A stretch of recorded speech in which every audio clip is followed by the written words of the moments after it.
Welcome back to Active Self-Protection Extra, everybody. I'm here back again with my friend John Espy from SWAT Ministries in Thailand.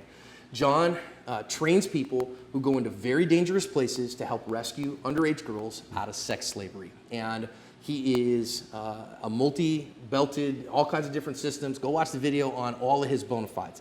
Dude knows his stuff and trains people all over the world, literally all over the world, in street-based, pressure tested, actually seen on the streets and done on the streets techniques to get themselves out of terrible situations when maybe they don't got a firearm, maybe they don't got a knife, maybe they don't got a pepper spray. They got to use old Jack Johnson and Tom O'Leary here. So I've asked him to come and talk about what are the most important principles for being able to get yourself out of a bad situation in real life. All right, so John, you're training a guy, and you get guys that come in for burn teams or whatever. So by a burn team, I mean it's a team that comes in to do reconnaissance, to help do intel to rescue underage girls out of sex trafficking, right? So they're going to go in, figure out who these girls are, figure out who the underage ones are, because the authorities will finally step in if they can prove that they're underage and rescue those girls out of there, because they're truly trafficked and not, you know, they're sold 100 times a night and they make nothing.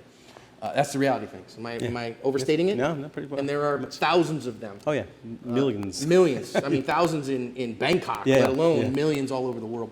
And you've trained people. How many countries are you training folks in? Right now we're in, I believe, 6 countries. About to go into our 7th country in November. Okay. So. And we can't mention all of them because some of those are closed countries. But you get these burn teams that come in, and you can't see, oh, these guys may or may not have any kind of empty-handed skills. Well, we have the whole gamut. I mean, because one thing we do is we partner with organizations that send them in. So one of the organizations we partner with is called Rescue Op, and so they have a burn team that comes in about every other month. We're doing training for those guys, and we have the whole gamut. We've had special forces guys come in along with, you know, law enforcement from LA and all over the place. We've had just plumbers and carpenters, electricians come in. So we have the whole gamut. So we have to put them on a baseline all together and say, we're all on the same page about what's important about getting away. And so that's kind of what we try to start out is on this day one. Okay, how do you, what's some of the base principles of surviving a fight? Okay, so tell me, what is your number one principle that you teach these folks? One of the things we always teach in day one is distance. Distance is key. Like if I'm in what we call the danger zone, if you can touch me, I'm in the danger zone. Inside that reactionary gap. Exactly, and I don't want to be there. And so if I'm really, really close, I'm safe. If I'm really, really far away, I'm safe. If I'm anywhere in between, I'm not so safe. And so we try to teach distance at the very first part of it, but a lot of times these guys are in bar situations. They can't maintain that 2 arms distance a lot. Yeah, because there's so many people. Yeah, right? you're kind of boxed in a little bit, and especially if somebody starts getting froggy with you. You need to start being aware of that. So situational awareness, what's going on, reading body language a little bit, how to start paying attention. Yeah, paying attention to what's going on, watching their hands, watching their body language, seeing what's going on, and then if something is to react or somebody is to throw an attack on you, closing that distance as quick as possible. And we do that by covering. So we cover our head, and we just shoot in on a 45 on that arm, on that person.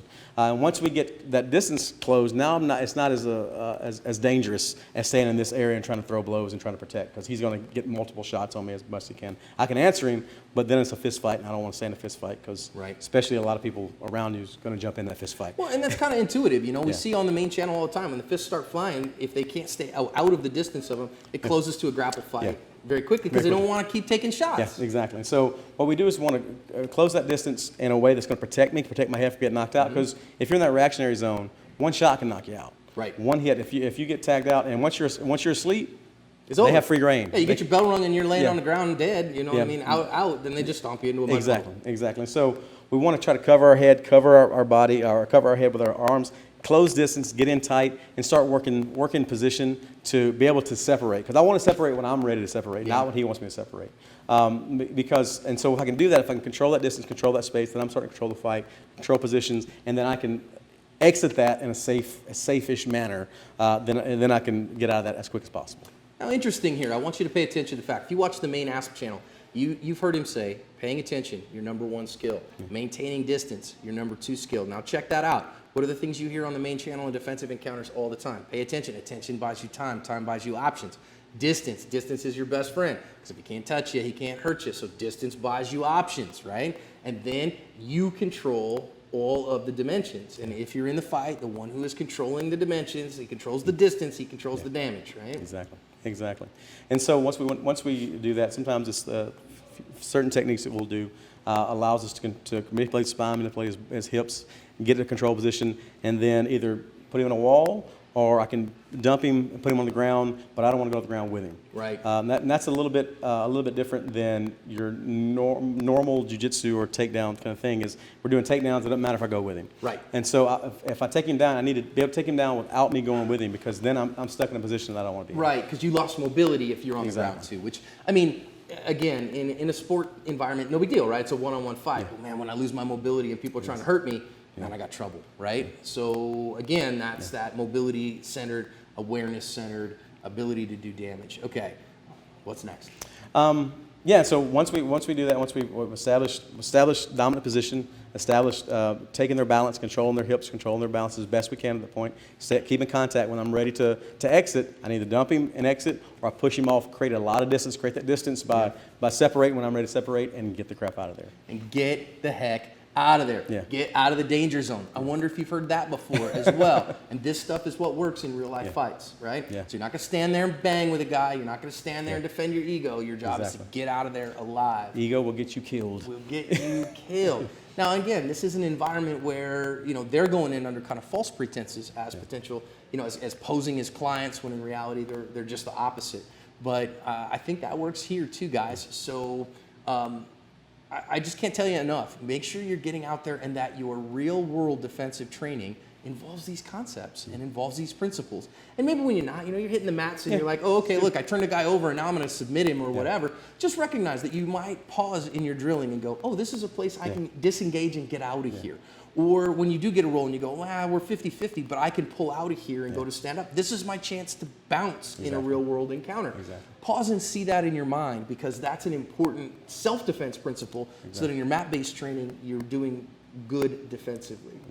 So if somebody wanted to support your ministry, John, and they go, man, this is a moral good, where would they go?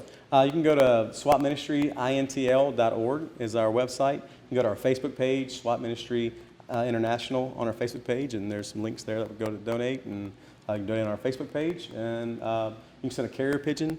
You can send. I'm telling you, man, you can donate one time. You can donate recurring, right? Recurring through PayPal, whatever.